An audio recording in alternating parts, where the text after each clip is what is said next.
What if the reason for your impatience with your child is the trauma you never resolved?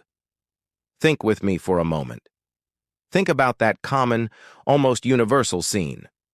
Your child, with all the energy a child possesses, spills a glass of juice on the floor. And in that exact moment, something inside you explodes.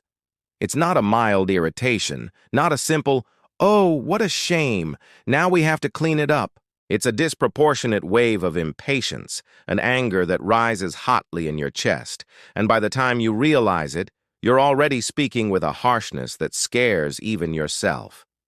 Your voice gets louder, your face hardens, and the joy that filled the room just a second ago dissolves into fear and silence. Later, after the juice has been cleaned up and the child is huddled in a corner, the guilt sets in. That bitter feeling that whispers in your ear. Why did I do that? It was just a glass of juice. I'm a terrible father. I'm a terrible mother. You promise yourself that next time will be different, that you'll be calmer, more patient. But the next time comes with a different trigger, a toy not put away, a delay in getting dressed, a question repeated for the 10th time, and the explosion happens all over again. What if I told you that this explosion might have nothing to do with the juice, the toy, or the question? What if this excessive reaction is, in fact, an echo of an old pain, a wound you've been carrying since your own childhood that never truly healed? We're talking about an emotional trigger, an exposed wire that, when your child unintentionally touches it, sends an electric current of pain from the depths of your memory. You're not reacting to your child in the present.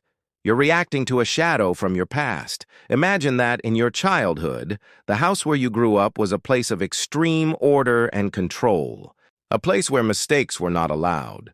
A broken glass wasn't an accident. It was a character flaw. A stain on your clothes was grounds for a lecture on carelessness. You learned from a very early age that chaos, no matter how small, brought negative consequences. Criticism, punishment, or worse, the withdrawal of your parents' affection. You grew up with an internal alarm system, always vigilant to ensure everything was perfect, because perfection was synonymous with safety and love. Now, fast forward to today. When your child, in their natural and healthy exploration of the world, creates a small mess, they aren't just spilling juice. Unconsciously, they are setting off that old danger alarm. Your impatience isn't with the child, it's with the breach of order that to your wounded inner child signifies danger, signifies that love is at risk. Your reaction is an old defense mechanism, desperately trying to restore order to feel safe again. Or maybe your story is different. Maybe you grew up in an environment where you weren't seen, where your needs and your voice were constantly ignored. You'd ask for something and be dismissed. You'd try to tell a story and no one would listen. You'd express a feeling and be invalidated with phrases like, "That's silly," or "Stop being dramatic." You grew up with a deep wound of invisibility, feeling that you didn't matter, that your presence was irrelevant. And today, when your child doesn't obey you right away, when you call them and they seem not to hear because they're focused on a cartoon, or when you ask them to do something and they say, "Wait a minute," what happens? That old feeling of being ignored returns with overwhelming force. The impatience you feel isn't about the task that wasn't done. It's about the reactivation of that pain of not being important, of not being heard. It's your inner child screaming, "Not again. At least you, my child, have to see me." It's a desperate search for validation, projected onto the person you love most. Let's explore another scenario. What if you were a child who was constantly pressured to perform? The child who had to get the best grades, be the best in sports, the example for your siblings. Every achievement was followed by brief praise and a new expectation. Well done, but what's the next step? You learned that your value wasn't in who you were, but in what you did. Love was conditional on your success. Rest was for the weak. Mistakes were unacceptable. Now, as a parent, you find yourself repeating this pattern. Homework time becomes a battlefield. Your impatience with your child's difficulty in learning a subject isn't about the math. It's about the panic that the possibility of their failure awakens in you. Their slowness to understand something triggers your own ghost of not being good enough.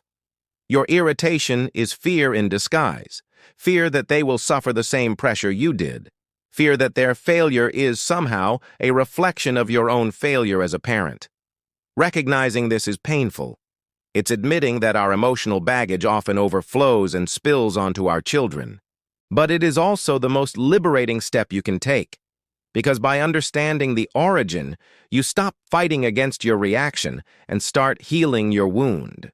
The next time the wave of impatience comes, instead of surrendering to it or blaming yourself for feeling it, try to pause. Just for a second, take a deep breath and ask yourself, what am I really feeling right now? Where is this coming from? Is it about the glass of juice? Or is it about my fear of chaos? Is it about my child's delay or about my pain of being ignored? This pause is the key. It creates a space between the trigger and your reaction. And in that space, you can make a choice. You can choose to no longer be a hostage to your past.